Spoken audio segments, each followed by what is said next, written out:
look, people give Trump a lot of grief for tweeting all the time, but I'll tell you this, if other presidents throughout history, if they had Twitter and social media, it would have been just as bad, okay? It would have been just as bad. Well, not as bad, but it would have been bad. Like if Bill Clinton had Twitter back in the day, you would have gotten like drunk You got like drunk messages from Clinton at like 3 a.m. on a Saturday night. Just like, I just ate half a bean burrito. And I'm gonna have sex with the other half. Saxophone emoji. What? Why are you doing that? George W. Bush, if we would have George W. Bush would have had like Instagram Live, George W. Bush would have been on there asking for advice on crossword puzzles and stuff. He'd be Sunday morning, he'd be like, hey, help me out real quick. What's a 5-letter word for idiot? All right? That's what it would have been. It would have been that. God, it's hard to be sober. I don't know if you guys have ever tried it. It is very difficult. Just raw dogging life, you know? Just all day going, oh, I wasn't dealing with that, was I? Everything that's just normal, I give myself credit for now. Like now that I'm sober, I'm like, look who's up before 3 p.m., huh? He said, sir, I'm gonna have to pat you down. I said, all right, do what you gotta do. This is what he said to me. He's like, sir, I just want you to understand. I'm gonna be using the back of my hand, sir. Do you understand me, sir? I said, yeah, why you keep repeating it? That's weird. You're still gonna rub across my dick? This is getting strange now, bro. Do what you gotta do. Fuck, man. Like, if you was walking down the street, right? And I touch your dick, you're like, yo, what the fuck? And I'd be like, nah, I did this. I did this, player. This is gay, this is TSA. Gay, TSA. Keeping America safe, one cock at a time. That's one cock. That's where they keep it in the cock. I was on the phone with somebody today trying to get a phone number from that person and write it down, but they didn't have phone number rhythm, and that pissed me off. Talking about phone number rhythm, especially if there's like an area code involved, like 212, bum bum ba, bum ba, bum ba. That is the rhythm I think we're all familiar with. This guy had no clue. I was like, okay, Hank, give me the number. He's like, all right, it's 2129.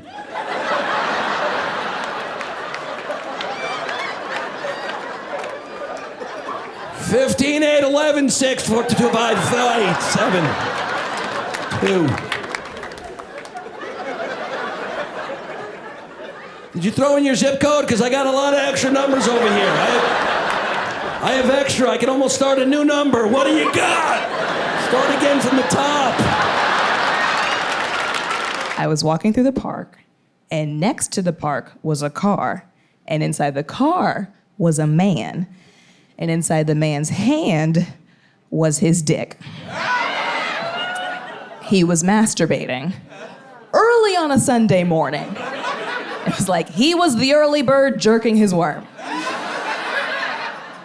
And I was concerned because there were kids running around, and I was like, what about the children? I didn't call 911 immediately because I was on my way to brunch. I had to address that first. I called the friend who I was meeting up with, and I was like, hey girl, I'm gonna be a little late. There's a guy in the park with his dick out. And she goes, you've already used that excuse before. Fair. When my son was born and the doctor handed me my son, it's crazy as a father because I knew I would die for him, right? And I don't even know this dude. He could be a terrible human being, but I would die for him, you know? But when they handed me my daughter, oh, it was different. I was like, oh, okay. I would kill for you. I became a murderer overnight. Because the family dynamic to me is crazy. Like, I would die for my son, I would kill for my daughter. But here's what's crazy. I wouldn't kill for my wife. Because that's not my job. That's her father's job. I don't want to step on anybody's toes. We as women, then we get order guilt. So we all order itty bitty little salads, right? And then we all just we all have to pretend. No, it's exactly what I wanted. I can hardly finish it. I'm so full on friendship. And then we go home. We have closet pasta. So I was on this trip. And I should say, guys, I don't mean... I wish I was gay for the fitness of the fashion alone. Are you kidding me? Oh my God, I'm straight, but I'd love to be in gay shape. You know what I mean? You ever meet a gay dude? They're in great shape every fucking time, man. It's so impressive. Gay dudes stay in the gym. That's the guy's name, Jim. They just stay in there. They just turning it out, burning them calories, dog. It's dedication. You better respect it. That's next level fitness, bro. That's that level of in shape that like you could fight off another grown man if you wanted to, you know? That's up to you. You know what I mean? You put in the work, top or bottom. That's you, dog. That's your prerogative. One morning I climbed out of the shower and my son called my penis the atrocity. Look, Mom, the atrocity. And I was like, holy shit. How does a 7-year-old have the word atrocity in his vocabulary? That's pretty cool. And proper usage. That private school we're paying for is doing their job. And a third thing, fuck you, dude. I thought we were friends. Don't make fun of where you came from, man.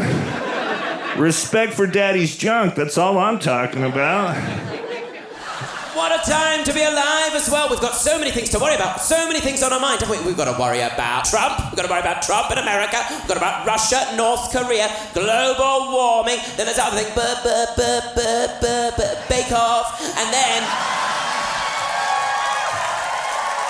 and then there's all this pressure on us as well, pressure like we've never seen before, like we've all got to take selfies all the time, short for selfish, doesn't matter what day it is, it's your grandmother's funeral, shut up, get your lips out! Always a powerful moment in your national discourse when the Colonel enters the chat. Just when it looked like Johnson simply had to resign, but still refused to do so, someone at KFC thought, it's time. And they tweeted a picture of Boris Johnson's head photoshopped onto a chicken. I was intrigued by this, and all the more so when I scrolled up to see this is actually a reply to a tweet that the Conservatives had sent to KFC in December 2019. On the eve of the 2019 general election, the Conservative Party official Twitter account had published a picture of Jeremy Corbyn's head on a chicken with the caption, "Dear KFC, we've found the most spineless chicken there is." And 2.5 years later, KFC replied, "You gotta be upstanding, some motherfucking Kentucky Fried Long game right there." Instead of getting cookies for dessert, you know what you could get, which is just like cookies, which is also a dessert, is like, I don't know, like a nice pear. What? Really? That's your argument? Cookies are nothing. Okay, cookies are nothing like pears. Okay, cookies are made in an oven, which is magic. Pears are made in the ground where homeless people die, okay? Relax, they're not here. We're in Pasadena. They're not here. They don't live here. You know where they live? Where I live. They live in Hollywood, where I live. Let me just say this, guys. The homeless problem in Los Angeles is very bad. Can we agree? We gotta do something about it, right? I'll tell you how bad it is. This is how bad the homeless problem in LA is. This is so bad, in fact, that there's a homeless guy who lives across the street from my home, okay? That means every time I wake up in the morning, I have to see him looking at me. Like we live in this hill, okay, on the hills. So he lives on a hill and I live on a hill, but I'm indoors, all right? He's outside, drinking his coffee, staring at me. It's very uncomfortable for me. We got to do something about this. It's very uncomfortable. Also, and this is a fact, this is a real fact, he is 100% naked, okay? Now, I may say this, and you guys may go, yeah. What is he wearing? Underwear, bathing suit? No, I've seen his balls more than I've seen my own. This is a naked homeless man, and no one cares, okay? And he lives on this hill, and he sees me, and I stare at his fleshy body, and he has to stare at mine, all right? And it's very uncomfortable exchange. It's very uncomfortable. Also, this is super weird, but the other night I looked out there, and it was, middle of the day. The other day I look out there, he's sitting there on the side of the hill having lunch with a lady. Yeah, he was on a date. The naked homeless man. If you're single out here tonight, you're a freaking loser, all right? Because there is a naked homeless man who lives on a mountain who's getting laid, okay? He's out there. How bad is dating in Los Angeles that you gotta date the naked homeless guy? What does she say to her friends? Oh my God, he's so outgoing and open-minded. And he's just so free with his body. And he does this really cute thing where he showers in a bucket.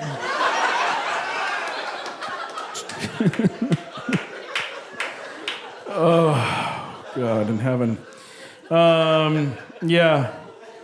I realized recently I can't lose any more weight. I'd figured it out, and here's what happened. I was at this place called the Hustler Store. Do you know this very fancy place? The Hustler Store. It's like a sexy... I know you work there, sir, but aside from you. You guys know this sexy shop, the Hustler Store? So I was at the Hustler Store walking around trying to buy a present for a friend, okay? And I started getting a little hungry. I was in there for about an hour. I started getting a little hungry in the old Tum-Tums, and the gas tank is empty, right? I was like, you know what I could do? I could go across the street to Whole Foods, get a nice chicken salad for $55. Reasonable. That's the sale price. You know what I did instead? I bought a big black chocolate dick. And I ate it in the store because apparently I don't care about my life anymore. It was like this long. It was a big chocolate. Look, it was dark chocolate, okay? Wasn't white chocolate, that'd be a little gay. This is a dark chocolate dick with milk chocolate balls. And I just walked around the store just just eating this dick. It was delicious. Ladies, I know why you like that chocolate dick. It's good. It's good. I got up to the counter, and there was a gay fellow working behind the counter, and he goes, sir, did you eat half a chocolate dick? I was like, yeah, I did. And 3/4 of the balls. Why? What's up? So wrong with that? He goes, aren't you straight? And I go, yeah, I am. So what? He goes, shouldn't you have gotten the chocolate boobs or something? And I was like, first of all, the chocolate boobs are hollow. It's a thick dick, okay? This is a thick dick. It's got cream-filled balls. And I ate one tonight for dinner. So my diet is going very well.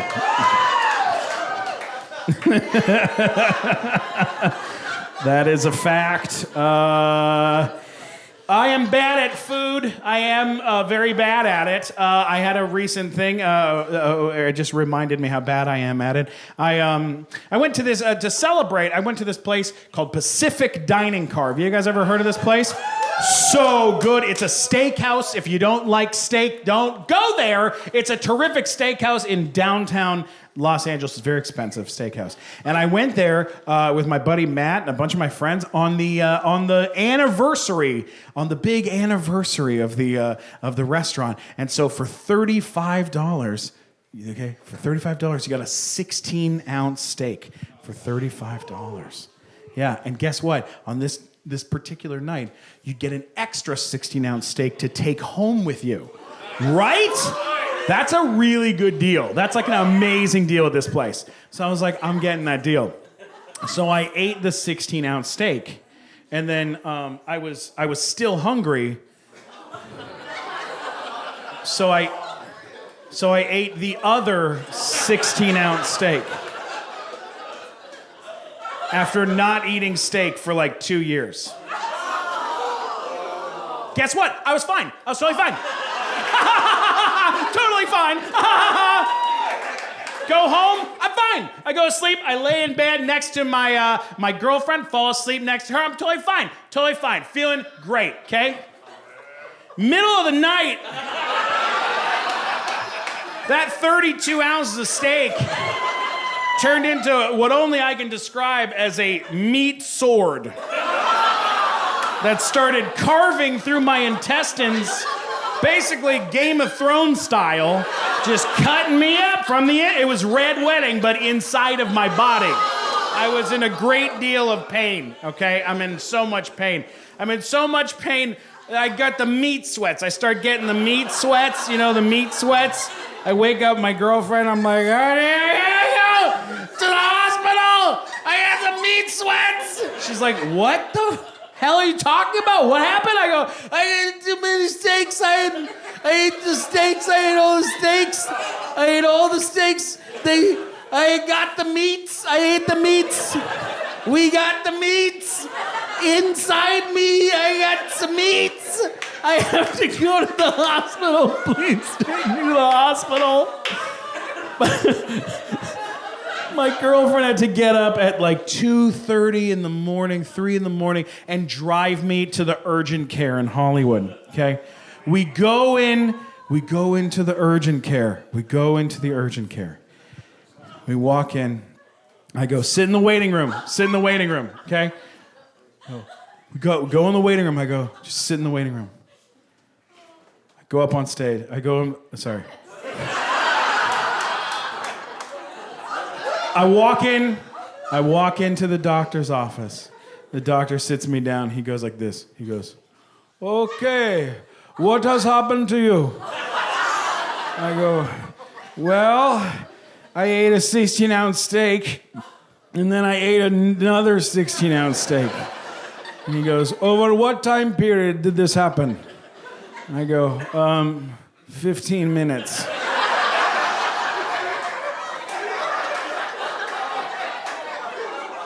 He goes, oh no.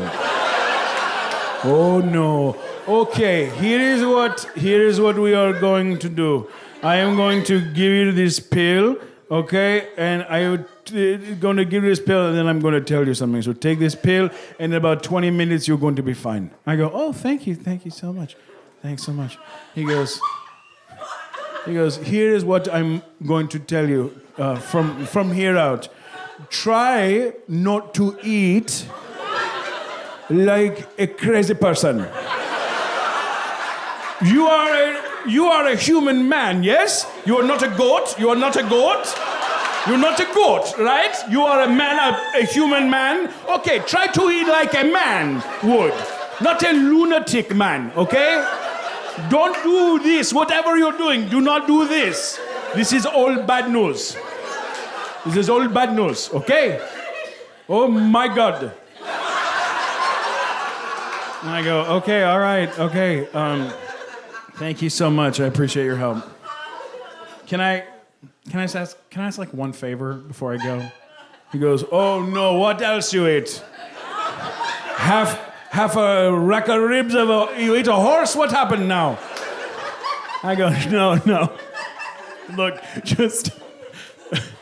my girlfriend's in the waiting room and she's pissed. So could we bring her in here and just like for fun, he goes, you have a girlfriend? Oh, she must be so proud.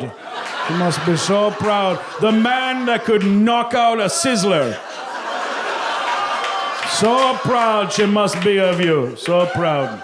I go, look, she's waiting in the waiting room. Can we just bring her in and can you tell her that the reason I'm in so much pain is because I'm pregnant? It would just be like a fun joke to play on her. It's like 3:30 in the morning at this point. I'm like, can you do this? He goes, okay, I do it for you, but I am not comedian. I go, that's fine. You don't have to be a comedian. Just as like for me, just do this for me. He goes, okay, all right, I'll go get her. I can't promise anything, but I try to make it the best I can. He goes out, he goes, Rachel, please come with me. What I have to tell you is of most utter importance. Sits her down, he goes, Rachel, please sit. I have examined your boyfriend, and I can tell you now, without a shadow of a doubt, that the reason he is in so much pain is because a man have sex with him in his butthole. I was like, what? He was like, what do you want from me? I tell you, I am not good at jokes, I tell you. She was not happy. Now I have to find a new urgent care. It's not good, that's not good. It's pretty rough. Yeah, it's hard for a Jew. That's hard for Jews to find a new doctor. I'm Jewish. Any other Jews here? Where's my Jews?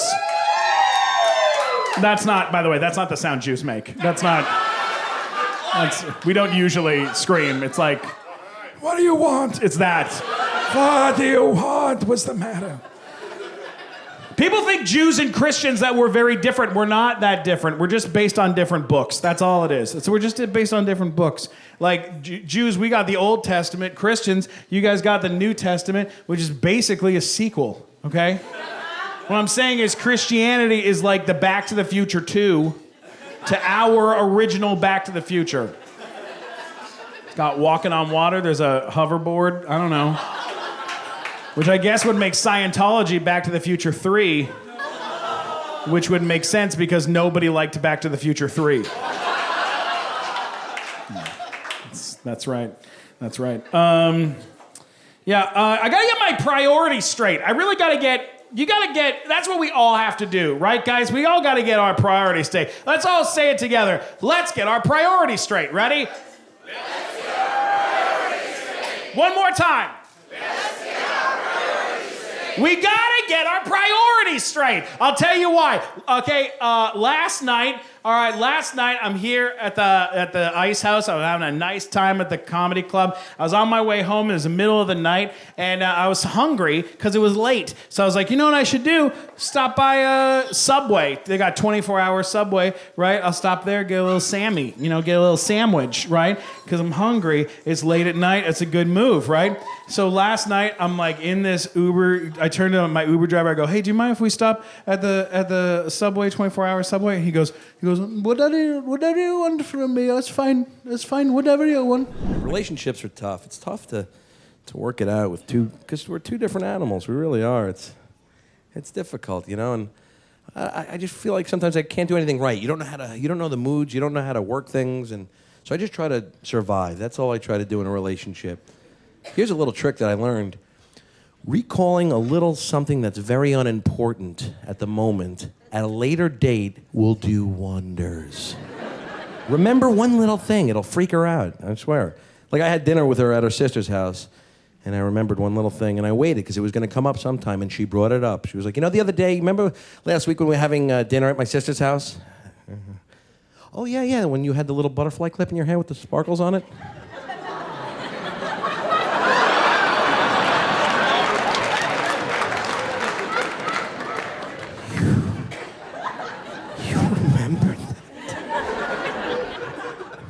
I remember it.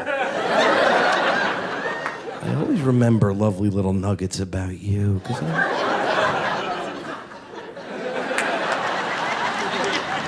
My girlfriend's a little off, though. I don't know.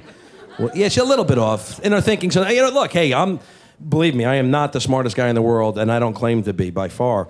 But this was a little weird. I was on the phone with her, and I travel a lot. I'm here in New York now, and she was in L.A., at the time, and that's where she lives. And I was on the phone with her, and she was like, God, I miss you. And I was like, yeah, I know, I miss you too. She's like, I wish I could be there with you. And I was like, yeah, believe me, I wish you could be there with me too. Then it got silent for a beat, and I got worried, oh, she's thinking about something here.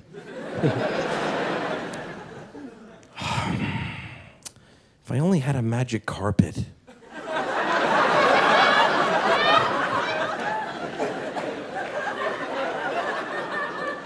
I'd be there in like 2 hours.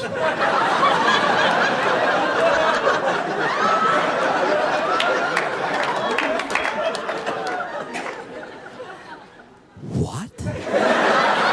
Did you just say magic carpet? If we're agreeing that she's a magic carpet, how do you get 2 hours? What do you got, a layover in Dallas? What the? How do you get 2 hours with a magic carpet? Ready for this? Well, I don't want to go too fast. I don't want to fall off. Alrighty then.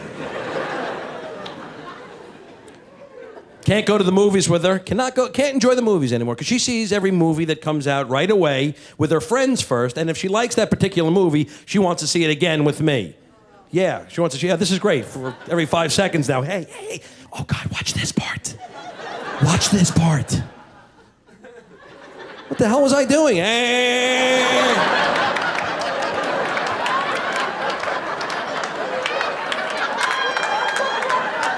Hey, look at that. I can make a dog. I got a dog going. I'm sitting in a chair facing a tremendous screen. Hey, watch this part. Oh, okay. She got mad at me. She gave me an elbow. Really watch.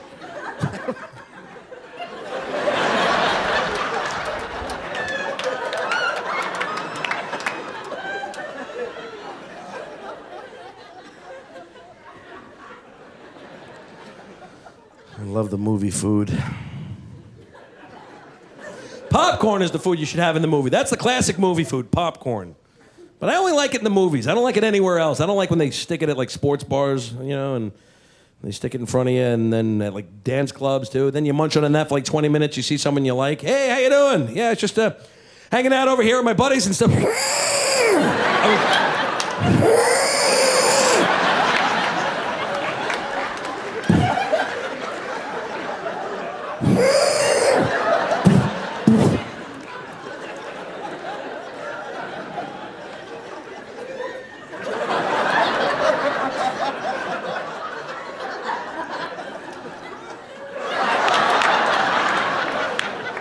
It's a pretty look, right? When you get one of those shells spot welded way on the back of your tongue.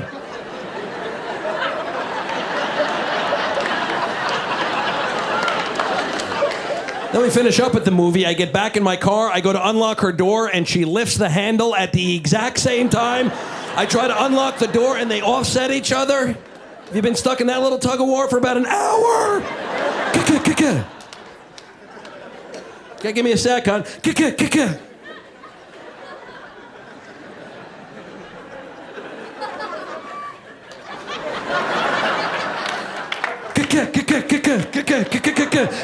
Let go of the damn door!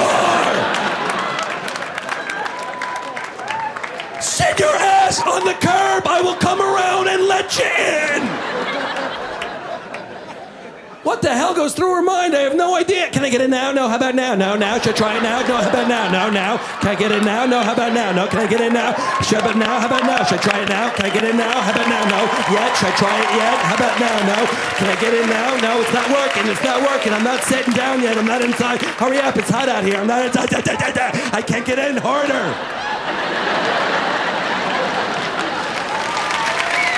I was going to tell you guys the biggest difference I notice about Republicans and Democrats is Democrats make better coffee. I don't know if you guys like coffee, but that's the truth. Democrats, good coffee. Right? Because I'm from Seattle, Washington. I don't like a black coffee or an Americano. I like a fancy little, with a stupid little cup. That's what I like. I like a Doppio Ristretto shot pulled neatly into a ceramic cup. It's called a Cafe Nico. It's got like a little rind of orange, some cinnamon, some orange-flavored syrup. It's a little dollop of almond milk. You can't order that from a Republican, Right? When I go to Knoxville, Tennessee, I can't just walk in and be like, all right, boys, I would like a Doppio Ristretto shot pulled neatly in a ceramic cup with a little rind. He's like, you trying to suck my dick, boy? I'm like, what? No. What are you talking about? Hey, get out of here, Gary. This guy's trying to suck our dicks. I'm like, no, stay back there. It's a real drink. What are you talking about? He's like, we got black coffee, and I can leave a little room for your pussy if you want to put some milk in it. Right, that's, you can't. That's it. You can, that's, and I love that. That's me. I love a cowboy, but you can't order what I like from him. If you want the type of coffee I like, you have to go to one of these little granola peddling, little hipster fucking shops where all the guys have fucking neck tattoos and all the women are dressed like Cam Newton for no reason, and right? And they treat you like shit. That's how you know the coffee's good, when they treat you like shit. They're just mean to you for no reason. They just start it shitty. You've done nothing wrong. There could be no one in the coffee shop. It's gonna take an hour. This guy had to get through all the flags just to get to the guy. And the guy's, he looks like an idiot. He's got no bones because he's never eaten meat, so he's just wiping shit down. The rag is very heavy for him. He's like, by the time he notices, he's like, hey. You're like, hey. That's the guy. That guy makes the best coffee you'll ever taste in your life. You've got to go through the little song and dance, Are you guys here for the Palestine march? You're like, no, we're not. Just fucking, can I just get the Cafe Nico, Please, just one, please. Promise not to talk to you if you just... That's who makes the good shit. And it's always in a town like Portland or Seattle, one of these fucking towns. I pray for those towns every day. I don't know if you guys are people of prayer, but I pray for them. I keep them in the thoughts. I'm always like, God, please keep Portland safe. Please keep Austin safe, Lord. Right? Because they're any day now. It's true. People forget. Even the people in those towns, they forget. Because Seattle is a little blue dot surrounded by red. Portland, little blue dot surrounded by red. Austin, little blue dot, a lot of red. A lot of red. And these towns are so beautiful. They're very artistic. They're my favorite for that reason. They're these nice people who love art, and I like that. I like it. But they get cocky. And in their cute little safe blue circle, they start talking shit like these fucking stupid hick racists. You're like, shut the fuck up, man. They're right there, They can hear you, and they're armed. Right? Nobody's factoring that. You can't walk around popping off like, he's that racist morons. You're like, shut the fuck up. One day they're gonna go, let's get Austin, And that's gonna take, 4 minutes. Right, can you imagine that war? Just all of Texas, like, and then the front lines of Austin are just these guys with stupid mustaches and the bikes with the big front wheels, like, welcome to Austin, boys.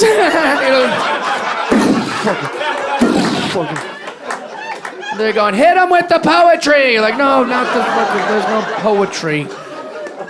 Jesus Christ. Get him with the hacky sacks. You're like, oh, fucking dead. It's just all, there's no more art, There's no good coffee or art. Most famous celebrity just pours concrete. That's the fucking... There's no music or comedy anymore. Just a bunch of guys with guns. During this pandemic, we are seeing things that are unimaginable, right? And as a person of color, I'm seeing things I never thought I would see. I never thought me and 2 black friends walking into a bank would be told to put on a mask. Black people, you get it, right? You want me to put that on and go in there? I never thought I would see that. You know what that's like? That's like 2 black people winning the cornhole championship of the world. You see how the black people didn't laugh? Because they don't know what the hell cornhole is.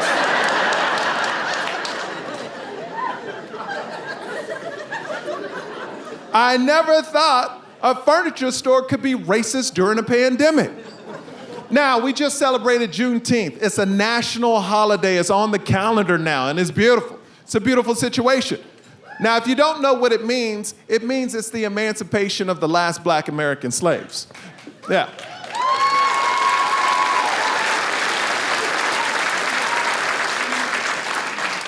But one IKEA store, they wanted to celebrate too. This is a true story. Look it up when you leave. On Juneteenth, they served chicken and watermelon.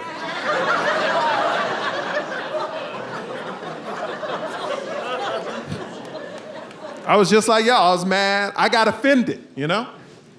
Because when I got there, they were out of watermelon. I was like, this is what?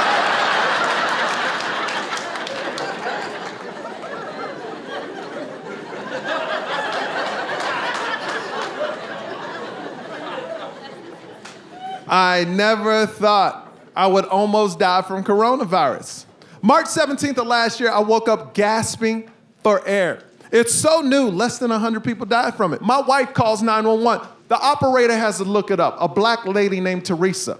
She goes, ooh, it could be COVID. He could be contagious. Then there's a long pause on the phone. Then she says, girl, you better get away from him.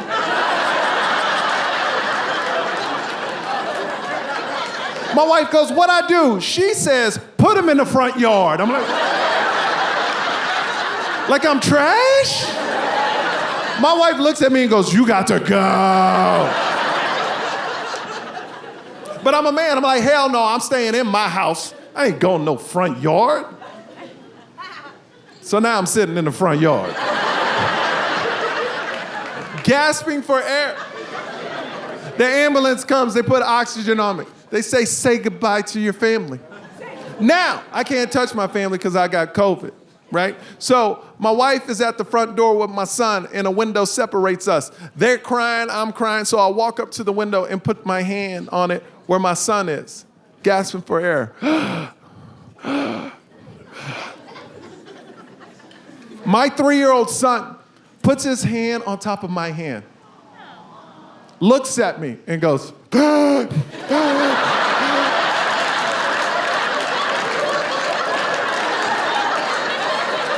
this little motherfucker making fun of me, man. Fuck you, dude. But the comedian in me was like, his timing's incredible.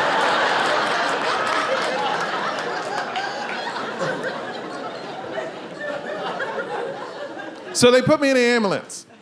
Now, if you've never been in an ambulance, it's a scary ride. You don't know what's gonna happen on the other side, right? And they put your neck in a brace, so all you can do is look up. And while I'm looking up at the ceiling, I'm going, you know what? They should put some motivational quotes up here or something. Something to put you at ease, you know what I mean? Like, you only live once. Enjoy the ride. OJ did it.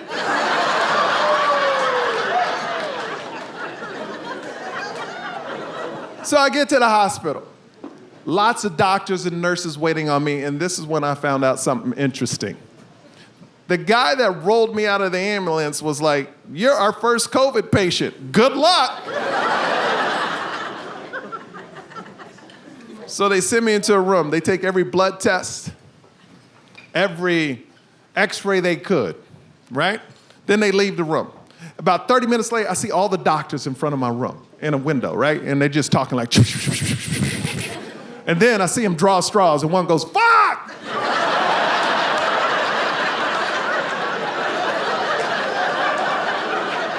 And that dude walks in. He's scared. He told me less than 100 people died from COVID. So it was new, and he was like nervous, and he goes, well, here's what's happening. Your lungs are filling up with fluid, and you have double pneumonia and corona. So I look at the doctor and go, what's that mean? He goes, well, it's gonna go really good, or really bad. And won't know in about 2 days. And then it started to sink in. I go, whoa, this is serious. I'm gonna make it, right? He looks me straight in the eye and goes, we'll try our best. Yo. You always want people to try their best, right? But you never want someone to tell you they're trying their best. You ever drop your car off to a mechanic, pick it up, and you're like, hey man, did you fix my brakes? And the dude's like, yeah, you know what, we tried our best.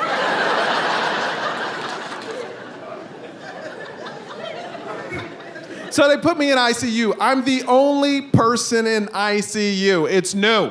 It's new.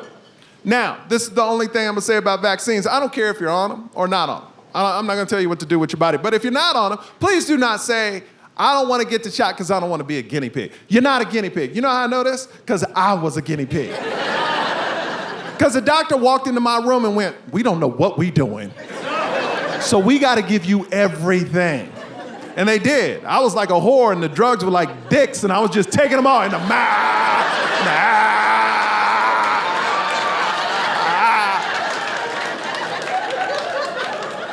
I got gangbanged by experimental drugs. The first one they gave me, hydroxychloroquine. I had an allergic reaction to it. My temperature shot up to 104.8, almost died that night. But this is the last thing you ever want to hear your doctor say as he leaves the room. He saved my life, he's leaving the room, he looks back at me and goes, man, we learned something new today.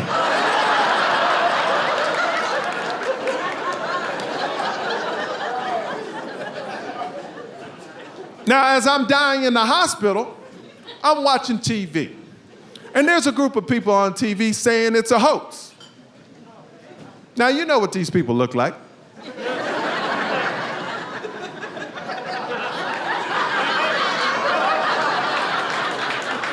I don't have to describe them to you. If a Cracker Barrel exploded and landed on a Walmart and drove off in an F-150,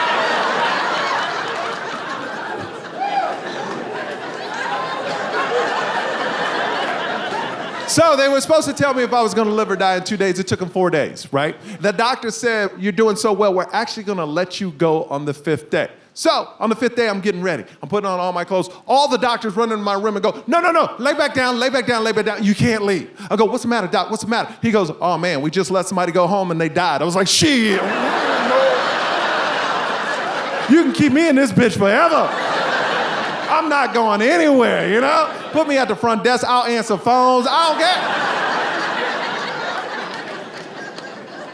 What was happening is they were letting people go home, they would relapse and couldn't make it back to the hospital, or if they did make it back to the hospital, it was too packed and they couldn't take them, right? So they evaluated me for 3 more days. Now remember, it's still new. So on the 8th day, they're letting me out of the hospital, out of ICU. Doctor looks at me, we're at the exit, me and the doc. He looks at me and goes, hey man, you need to quarantine. I go, how long? He goes,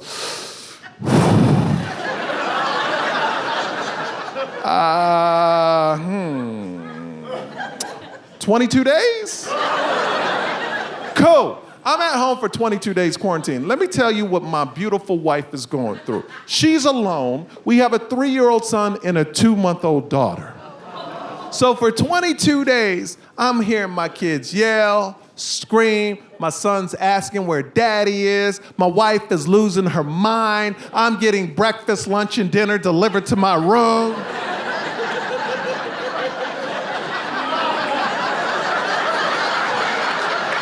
I'm like, damn, COVID ain't that bad.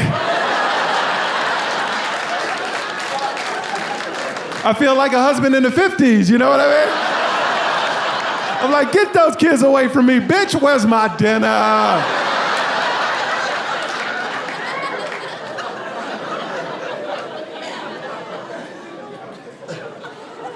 But I gotta say, man, to all the doctors, nurses, frontline workers that are here tonight, thank you for what you do. You are the real heroes. Yeah. Yep. So, I became good friends with my doctor, of course, because he saved my life, right? And they test my blood all the time because I was one of the first patients that beat COVID that they didn't put on a ventilator. So the doctor calls me up for a blood test to see if I need a booster or not. And he goes, well, here's your results. If your level is over 20, you don't need a booster. If your level is under 20, you need a booster. I go, all right, doc, what's my level? He goes, your level is 2,500. You have 120 times more antibodies than you need. The highest number I've ever seen during this pandemic is 700, and your level is 2,500. That's right. I hung up the phone, looked at my wife, and said, I'm a goddamn superhero. I'm the half Black Panther.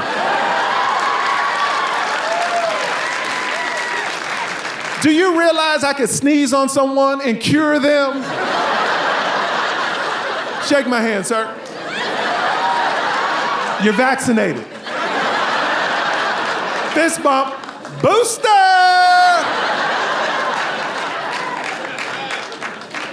I'm not gonna lie to you, I got too cocky after the doctor told me this. I got way too cocky. Way too cocky. I was doing everything I wasn't supposed to do. Yeah, I was going out, touching everything. I was opening doors for everybody. Did not care. I opened the door for a little old lady. She was like, do you need some hand sanitizer? I was like, oh, hell no. I am hand sanitizer. I lived a life without fear. Everything I was afraid of, had no fear of anymore. A cop pulled me over, was like, do you know why I stopped you? I was like, no, bitch, and just drove off. I was like, what? This is what it feels like to be white. What?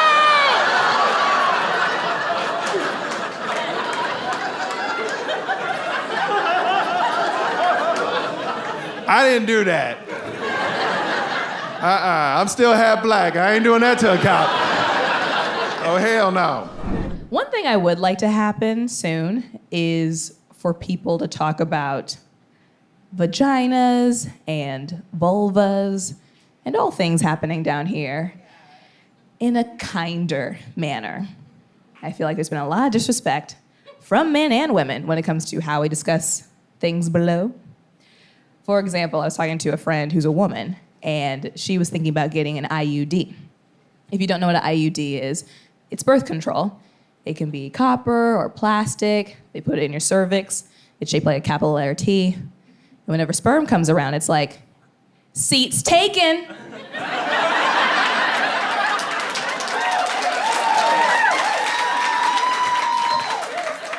And then you don't get pregnant. So my friend was thinking about getting one, and she goes, yeah, my doctor said that every so often I would have to put my fingers up there to make sure my IUD didn't move or fall out. And I'm like, I'm not putting my fingers up there. And I was like, what have you been doing your entire life? Not putting your fingers up there?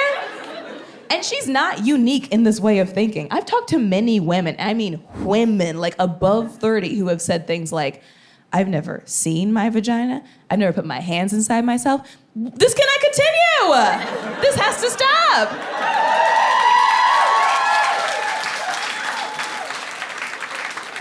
Even when it comes to period stuff, I use a menstrual cup and have for the last 10 years. Not the same one. You do have to change them. If you don't know what a menstrual cup is, it's a silicone cup. You fold it, put it in, pops open, it catches all the blood, you dump the blood in the toilet, you wash the cup in the sink, and you put it back in.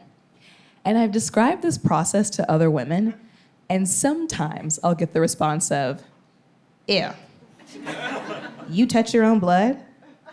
Yeah, it's mine, so it's fine.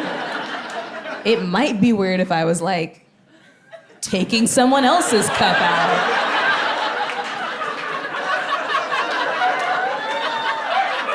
Or like shampooing with it. Or mixing it in a drink. It's the real Bloody Mary. But it's going in the toilet, it's fine. Also, if you've ever owned a dog or a baby or an old person, you've touched way worse. Also want to let you know that I'm currently wearing a cup right now.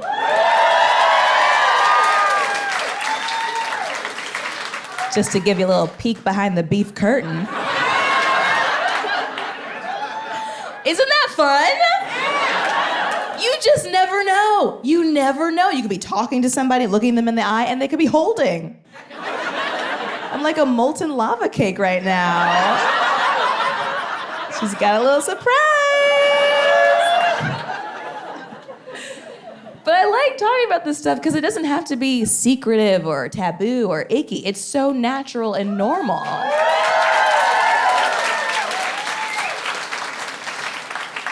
I just really want us to stop treating our parts as if it's a separate entity from our body. Just get in there. Get your hands in your pussies. Get those hands in those pussies. Grab yourself by your pussy. You're allowed to, it's yours. Men touch their dicks all the time. All the time. If you shake a man's hand, there's a chance he was just rearranging some thin skin shortly before that point. We should be like that. I'm not saying we should like root around in there and start shaking people's hands. We should just check up on what's happening down there with as much frequency. I have friends who will let someone pound that pussy, destroy that pussy, beat that pussy up. And they won't put a hand mirror down there to make sure it's still intact. It just got destroyed. You're not curious?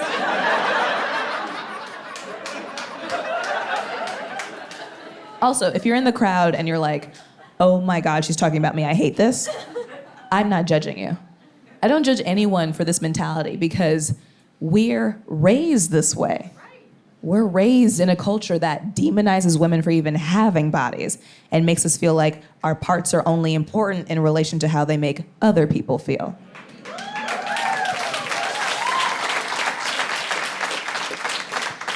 And we get taught these things at a very young age. I remember when I was younger, when I was PT, pre-tits, my mom told me, if your dad is in the house, you shouldn't run around without a shirt on because it would be disrespectful to him. And my mom's not weird for telling me that. She told me that because her mom told her that. And I've talked to many other women who've gotten the same kind of teaching, that we need to cover up and shrink for the men in our household. But it's like, if you think there's someone there who could potentially sexualize a child, let alone their own child, you need to get that predator out of the house.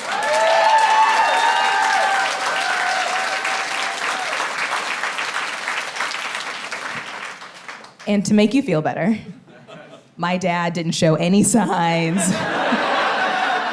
of sexualizing me or finding me sexy, no matter how hard I tried.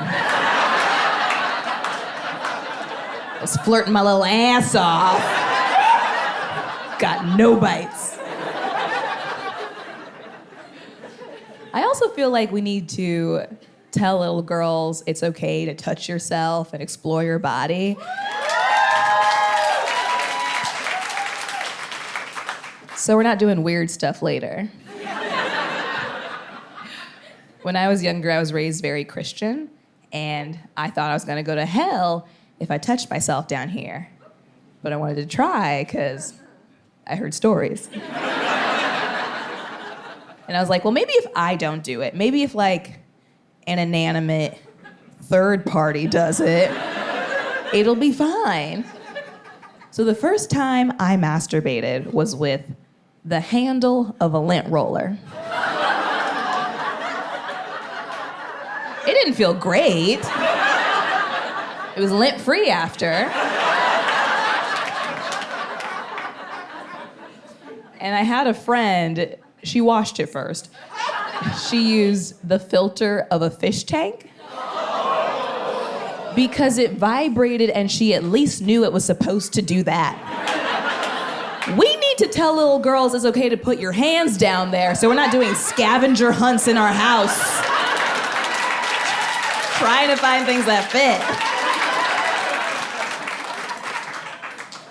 Anyone else want to share a household product they put inside of themselves? I'm genuinely asking. Shout it out. A hairbrush? Yes, I love a multi-purpose tool. It's not only for your locks, you can pretend it's a cock. Electric toothbrush, classic. Classic. You gotta fill those cavities. I love it. Was it? Spirograph pen. A spirograph pen? Now, what is a spirograph? It vibrates? Oh, good. Not one of those normal ass pins. She's like, I'm not fucking around with Bic. No. This thing has to work. I love it. Anyone else? Cucumber. A cucumber! Yes! Toss that salad, bitch! Yes! Did it come out a pickle? Guess there was a little acidity in there. Anyone else? Oh, the end of a couch! I like that. I like that it's specifically the end of a couch. She's like, it's the end of the couch, but my beginning. The beginning of my journey. Anyone else?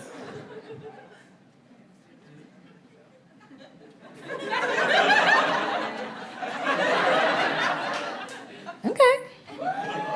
Thank you so much to everyone who shared.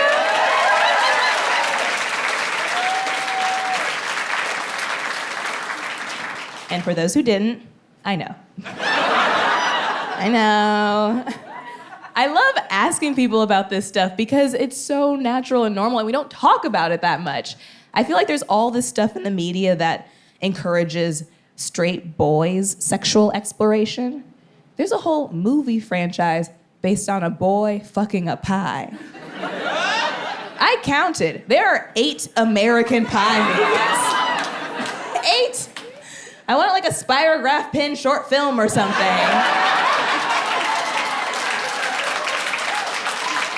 Give us something.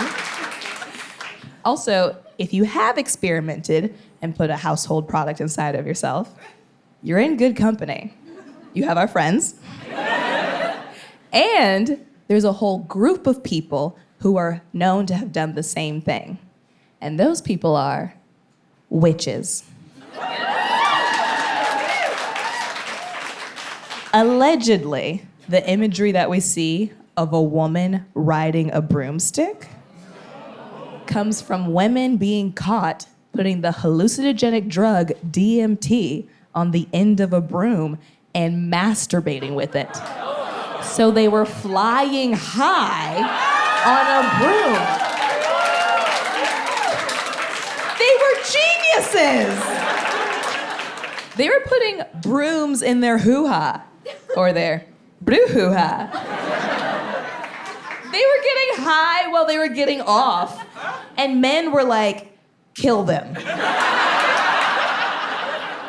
Why would you persecute a person like that? That's not a woman you burn, that's a woman you marry. Clearly she has good ideas. That's someone you follow to the ends of the earth like, what other cool stuff are you doing in the woods? I want to see. I really think a lot of that witch hunt hysteria was just men being upset that women were having fun without them. All the men are like, oh, you don't need me to help you come? And all the women are like, I have a broom. I can sweep myself off my own feet. I grew up a little bit sheltered. I think I was one of those kids that played by myself. I had a big imagination. I grew up in Kentucky. I was around horses. I always wanted to be like a cowgirl, right? But my cousins always made fun of me because they were a lot more country than me. They said I was a city kid because I grew up on a cul-de-sac. And I will say, though, we had different childhoods. Okay, the biggest difference between a country kid and a city kid is the country kids, they grow up with farm animals, right? and they're a lot more exposed to the circle of life. Like city kids were a lot more sheltered. Like, when we have a pet, we put a little, we'll put a little sweater on them. Oh, isn't that cute? Oh. And country kids, they put butter on theirs. And they eat it, okay? Country kids, they see death before breakfast. And then they have that death for breakfast. I remember even recently, I went to my cousin's farm that she's raising her 3 kids on, and I was talking to Knox. That's her oldest kid. He's 6. He's telling me how he's helping his daddy with the baby calves. And I was like, whoa, that's so cool, Knox. What are you doing? You help him feed bottles? And he goes, no, I gotta throw rocks at the buzzards.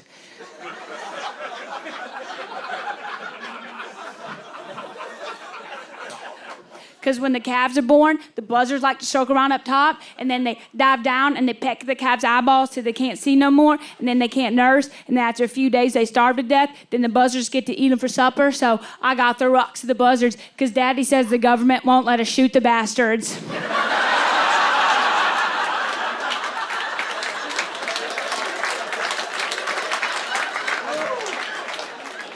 I was like, yeah, I get it. No, I did the same thing, man. When I was your age, I had to feed my gerbil, so.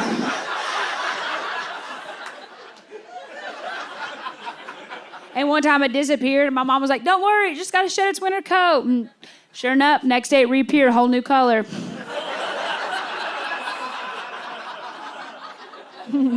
I had this like little brown boy gerbil. Next day, white girl rabbit. What's up? I'm telling you, these country people, they are so much more at ease with death. I even remember when I was 6 years old, my parents took me to the Kentucky State Horse Park for my birthday because I was obsessed with horses. You got to go. It's in Lexington, Kentucky. There's horses you can pet. There's horses you're not allowed to pet, but you can look them in the eyes and cry. It's Disneyland for middle children. I'm so excited. I'm 6. My birthday party, right? I'm standing outside the front of the park, and I'm looking at a statue of a famous racehorse named Man o' War. When all of a sudden this hillbilly fairy shows up out of a tobacco cloud. He looks like Tinker Bill, and he leans over and he goes, "Oh, Man o' War down there," and I was like, "Well." What? And he goes, "Oh, Man o' War down there." And I was like, "Oh, I'm sorry, I have a boyfriend."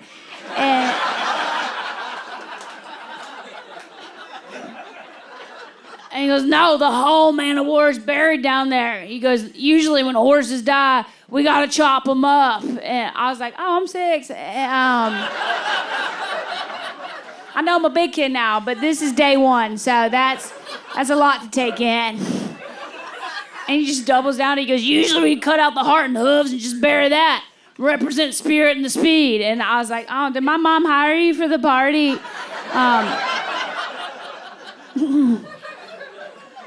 I go, "What do you do with the unicorn?" He goes, "What?" I was like, "Well, the magic part." And he goes, "Oh, I'm sorry, I have a girlfriend." And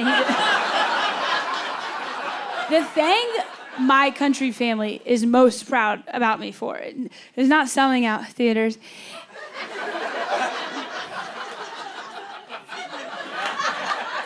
I see you. It's a rat.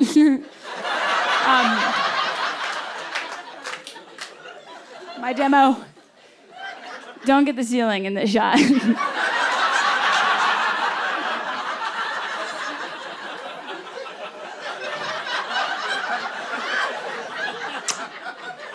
No,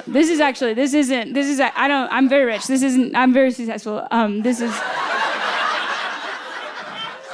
This is actually just a fundraiser so that this 2,000-seat theater can finish their roof.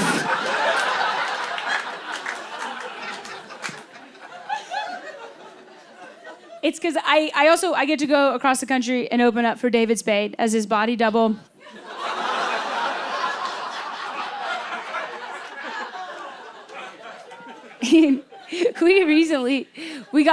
We booked a private gig. So he got for himself and all his openers, he got us a private jet. And I was so excited because I've flown 4th class my whole life. I'm like, oh. I've never ridden on one. So I get on this private jet. I have to take a private tinkle on the... And I don't know if you guys have been on... No, you haven't. You're here. Anyways, okay. But I can't find the bathroom because there's no sign. So all of a sudden, the pilot comes out and he kind of scoffs at me. You know, like the valet scoffs at you when you show him how you get in through your trunk. And then he points to this velvet bench that I was sitting on. And he lifts it up and he goes, "We hide the toilet seat underneath." And it blew my mind. I was like, what?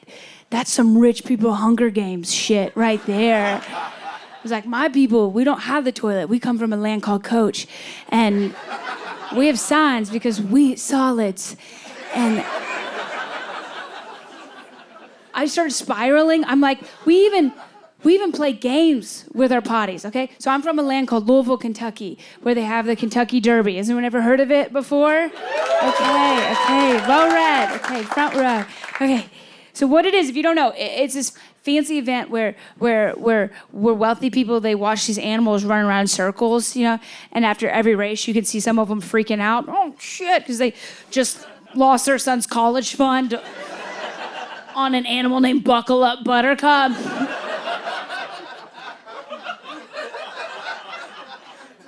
But at the Derby, they don't let us hillbillies in the stand. They corral us in the infield, right? So we're there watching the horses race, and we get FOMO. We're like, oh, I want to do that. Hold my moonshine.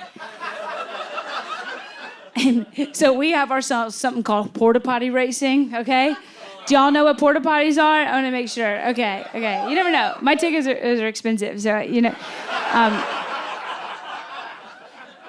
Okay, so what porta potty racing is, if you don't know, porta potties, they're, I just remember the first time I saw a porta potty, I didn't know what it was. I just saw people like lined up and they were so excited to get inside, you know? They were like, oh my, hurry up! And I was like, oh my, what is in there? I grew up very Catholic, so I thought they were little confessionals. Because people they looked so worried before they got in, you know, and then they got out, they were so relieved. So okay, so porta potty racing, what you do is you find a line of these guys, okay? That's a God-made landmark. You can read about it in Genesis. And and you go up to the first one in the line, and you ask a man to help you up to the very tip top of it. And he always does, because you have a sundress on. And then, oh, he looks just like you. I knew, okay. Now I clocked you. Okay, and then the name of the game is to try and run across the top of the porta potties without falling in. It's like the floor is lava, but worse. Because it's human lava. Do you get it? Listen, if you fall in, you're gonna wish it was real lava, all right? You would just die, but you don't. And then you just have to remember it at Catholic Mass the next morning. Now, if you get pretty far and you haven't fallen in yet, then there's dudes on the ground that are gonna get excited, you know, because now you're their redneck ninja warrior. They're like, oh my God, she's really doing it. And they can't help themselves. They get so excited, they'll throw full beer bottles at your head, because that's how their dad showed them they were proud. And then if you dodge all the bottles full of love and you make it to the very end, then you get to get arrested. And then you get to go to jail. And you get to talk to your dad again.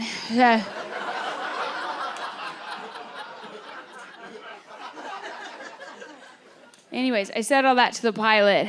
And he was like, you belong on Frontier.